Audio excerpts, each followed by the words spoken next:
So this is my interview with Anna Norris. She is a worker for the Lutheran Filling Home in Napoleon, Ohio. Anna, how did you get involved with the Lutheran Filling Home? I have been a Lutheran since I married my husband, and I knew a little bit about the Lutheran Filling Home, but I just kind of saw an ad in the paper and was needing a career change, and I just kind of decided to apply and see what it was all about. And what is your contribution to the Lutheran Filling Home at this point? Just basic. I work as a direct, a DSS is what I am called, and it's direct support staff for a home in Archibald. I work between two different homes, and they have 4 individuals at each home. As your time at the Lutheran Filling Home has gone on, has it impacted your life any?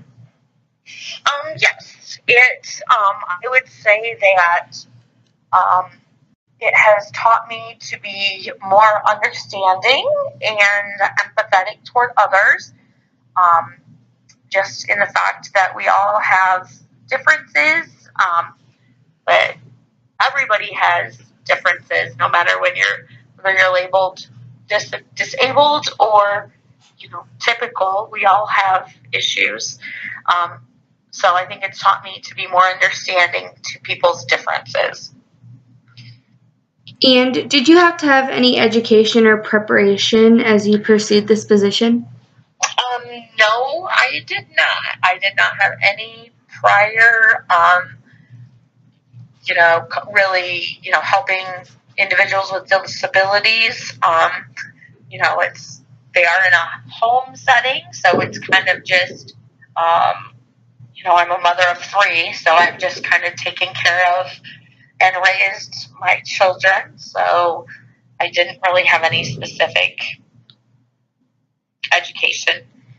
And kind of bouncing off of that, you didn't have any formal education, such as like college? No. Okay. What are a few things you have learned since being a part of the Lutheran Filling Home?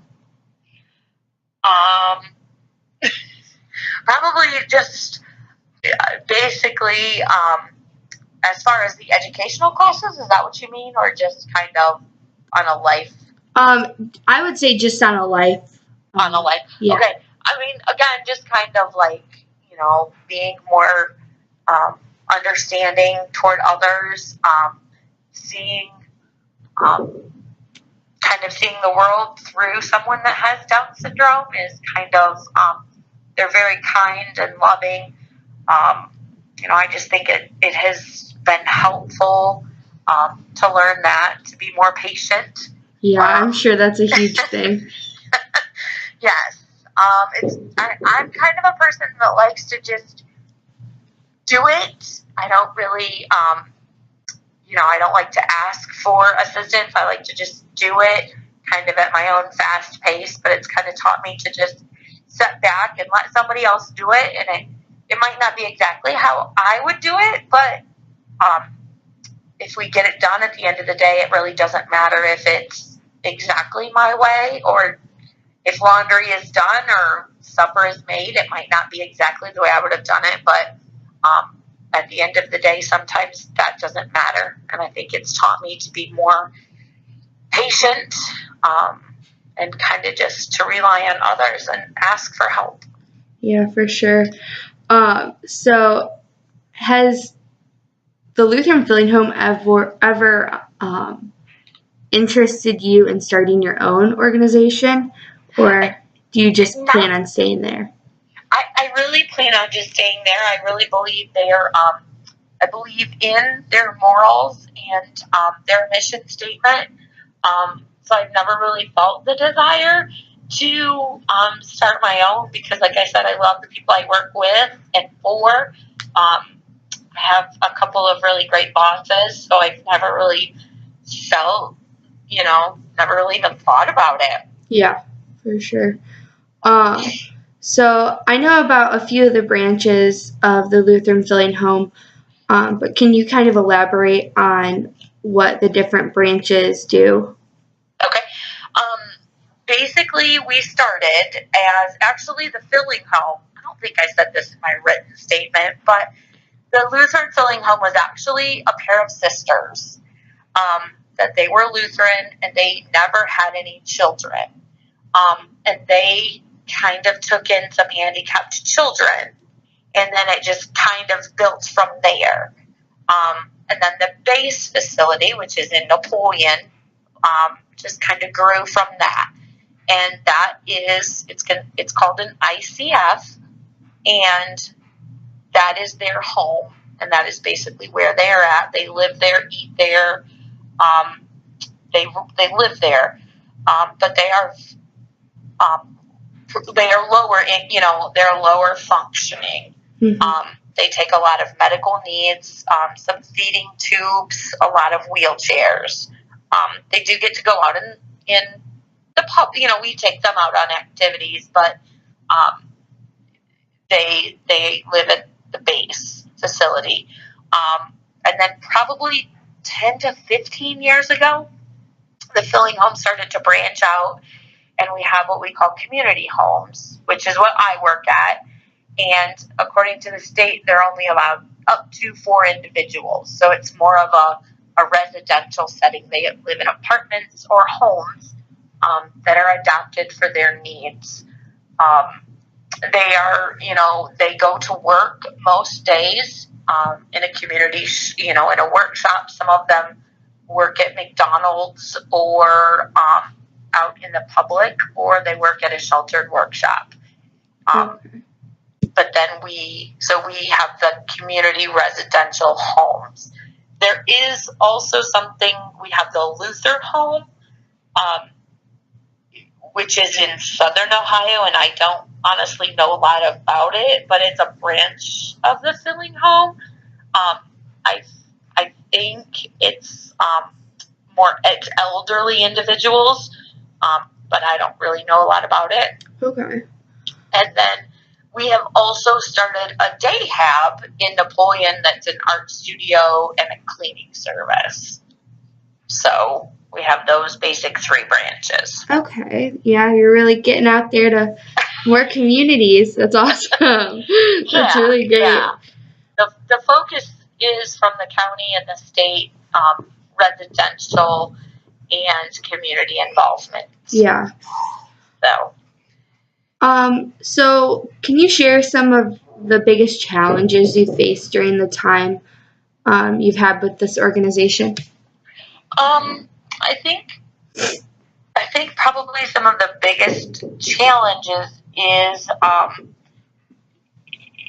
we're here to help, and we're very nurturing, and, the staff try to be very helpful, but sometimes it's hard when the individual makes bad choices, whether, we want them to be financially responsible, and we try to help them with checkbooks.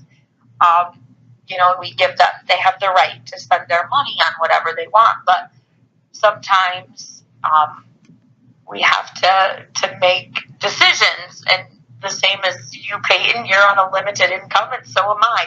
Mm-hmm. You gotta make, and when you see them making bad decisions, whether they're just, hey, let's go to McDonald's, and then at the end of the week, it's kind of like, you spent all your grocery money at McDonald's. We don't have any grocery money. Mm-hmm. So that's really, it's hard, and it's kind of hard to, they have the right to do what they want, but at the end of the day, there's also consequences, and I think that's hard, because you tend to, I'll just give you here's $10, let's go get groceries. Well, that doesn't really teach them any responsibility in budgeting. So I think that that's hard when they're making, bad decisions, that, we just have to pick them up at the end of the road and hope that there's nothing, but yeah. I think that's the hardest. And it's hard for me, because there's a lot of emotional like behavioral outbursts, and sometimes I don't know how to help that person, and I think that that's really hard because, especially when they can't communicate very well, and you know that they're struggling, and it's hard to just watch somebody struggle like that and not know how to help them. Yeah, for sure. So, yeah. So this organization is pretty well known where we live. So if people were to be looking into this organization, what advice would you have for them before joining? I would just say, it is very rewarding. It is hard. It's a great job because you get to go work, but you get to go, spend it on fun activities. But it takes time. You have to be very responsible in the fact that it's not like a regular job where you can just call off. Like, you have to be they need you there every day when you're scheduled. So sometimes when you're sick or you don't really want to go to work that day, it's not like a factory or a fast food job where you can just call in. So I would say that you're going to have a lot of benefits and rewards, but you need to be dedicated to your job because it is weird hours, and it's long hours, and they need us there, so you can't just call in because they can't stay alone sometimes. So Yeah. I would say, just make sure that, and it's hard because we're staff, but we're coming into their home, and they get attached to us, and they end up loving us, and then when we don't show up or we choose to not work with them anymore, they sometimes don't understand that because we help them in their home, and we help them with their pills, and we help them in their showers, and so if it's not something that you really enjoy, it's probably not for you. Yeah, because they do. Yeah, because they do get attached to you. They don't understand why you leave. Yeah, because you're a part of their home now. So it's and that kind of goes hand in hand with the next question. But what qualifications do you need to work with the filling home? So, like you said, dependability is like a huge thing. Yeah, dependability and some flexibility. You need to have a high school education or a GED, but there's no college classes required. They teach you, like, once you're hired at the filling home, you go through CPR and first aid training. And then we go through, it's called med delegation classes, so that we know how to for sure pass their meds correctly and like what to do if a pharmacy makes a mistake or gives us a wrong. So there is some training that the filling home gives us, but you wouldn't really have that prior to unless you worked at another organization like the filling home. Yeah. And then like I said, you just need some basic life skills as far as you need to have a driver's license. That is a big thing because we do take them on appointments and go to get groceries and things. But other than that, it's just a lot of just loving and caring people is basically. So. Yeah. So you seem to really like this organization that you work for. So would you be able to share what you personally love about this organization and kind of what your personal message is about the filling home? I would say that, it is, it is a Christian organization. It is a Lutheran-based organization, and our mission statement, is that we put individuals with disability. I can't quote it exactly, but it's basically that we help the individuals to the best of their ability, and the fact that everybody has a different ability, but it's to the best, so that they have the highest potential and the best quality of life that they can have. And I would just say that, you know, it's a huge team, and we all, you know, it's hard to explain. Yeah. But it is, and I think it goes, even the ladies that I work with, that, you know, my coworkers, you know, if we all realize that we have families outside of our job. So if I have an appointment or if I need something, we just try to trade shifts and work together. And then, like, my supervisor is very positive, and if I ever have a problem, you just go to her and vent, and we work it out, and it just seems to be a very fun atmosphere and a very loving atmosphere. Yeah. Toward each other and toward the residents. That's super crucial in a working environment, I feel. So that's awesome. Kind of bouncing off of that, you spoke about it a little bit, but is it hard to balance your work and your personal life? Like, would you say it's hard to, like, bring maybe some of the baggage that you get from work back home? I think it is difficult in the fact that, kind of like I said, we get attached to them and they get attached to us, and it's a fine line because, you know, we're not their family, and we have the right to leave our job anytime that we want. So we want them to be dependent without us. We never want them to be dependent on us. Mm-hmm. They're dependent on us for transportation or for some of those life skills, but we need to make sure that, you know, that we don't cross those boundaries. And that's hard because I have some individuals that don't have a lot of family. So, you know, I have brought one of the gentlemen, you know, home with, you know, for our Thanksgiving dinner or for our Easter dinner, and, you know, but, you know, we need to make sure that sometime, you know, if he has another option, we let him go do that instead of bringing him always home with us. Yeah.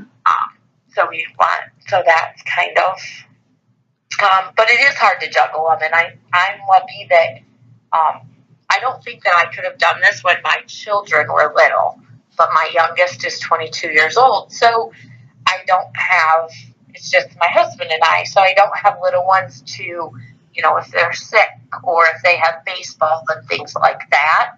Mm-hmm. I think that would be more difficult for me. Yeah, for sure.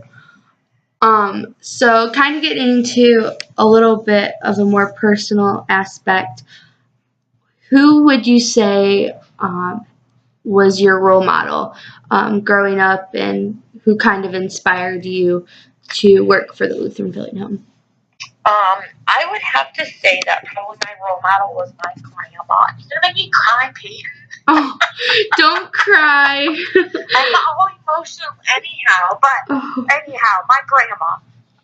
My dad's mom was probably my hero, and then my second one would be my mother-in-law. But for sure, my grandma.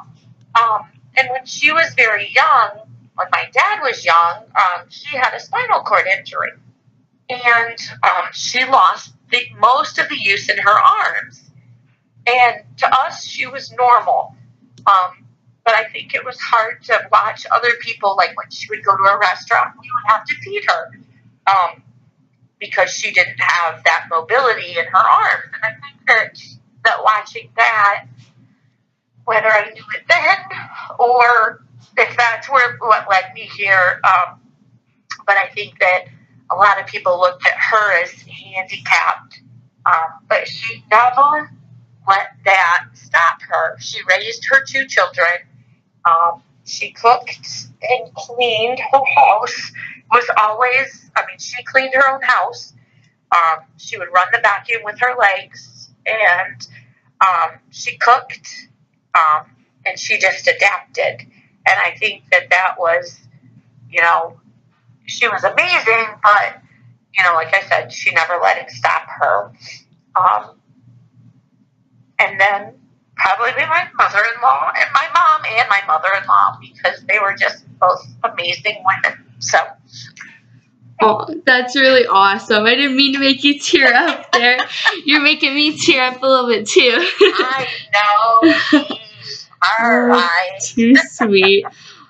Well, we'll finish off with 2 more personal questions. Probably won't make you cry, but Okay. a little more personal questions. Is there a story of an incident that you can share that particularly moved you or affected you throughout your work at the Lutheran Filling Home? And I know I wrote something down. I don't know which one. There's tons of them, so I don't know which one I wrote down on my original paperwork. But I just think that there's so many that my little, and I guess I can say her first name. I'll tell you my Brianna. She has grown since she lived in our residential home, and she was given the ability to grow. She lived in a group home before she moved in with us, and she didn't do very well there. And when she came to us, she couldn't stay alone. She didn't. She is self-injurious a little bit. So she would pull her hair out, and she would have scabs on her head. And just helping her work through some of her emotional issues and personal issues. She works out in the community now, and she can stay home alone for up to an hour without really having any physical harm to herself. And she just has flourished, and she's just amazing. And I don't think that's the story I wrote on my original paper, but that's okay. We'll be able to see 2 different stories. Right. So, but it is. It's just the fact that, to watch her mature, and she's 32 years old, and it's kind of that she just kind of was delayed in some of her emotional, and it kind of just her to watch her develop has just been really, really awesome, and to see her be able to thrive at her home. And I think that's really awesome. She used to be very dependent on her mom, and we've worked on getting her not so dependent on mom, because mom is getting older, and we want her to be able to thrive, if something would ever happen to mom. So she's just such a sweetheart, and she is thriving. So that's I think awesome. that would be my biggest thing. Yeah. So. It seems to be so cool how you can see them transform over a period of time. Yeah, and it really is. Even when they're, like I said, when they're, because they are delayed in their emotional development. Not everyone is, but especially if you have Down syndrome, they don't seem to thrive at the maturity level of others. So yeah, been really fun to see that. That's so cool. And one final question for you, which on the written one you answered kind of hysterically. I thought it was so cute. But but would you say that being a part of this organization has had a positive or negative effect on your life, or impact on your life? Well, I would say it's definitely been a positive, and I would definitely say that. Sometimes I feel like I've learned more from them than they've learned from me, but it's been fun. Most days it's definitely positive, but it's not all, it's hard some days. For sure. It's hard because,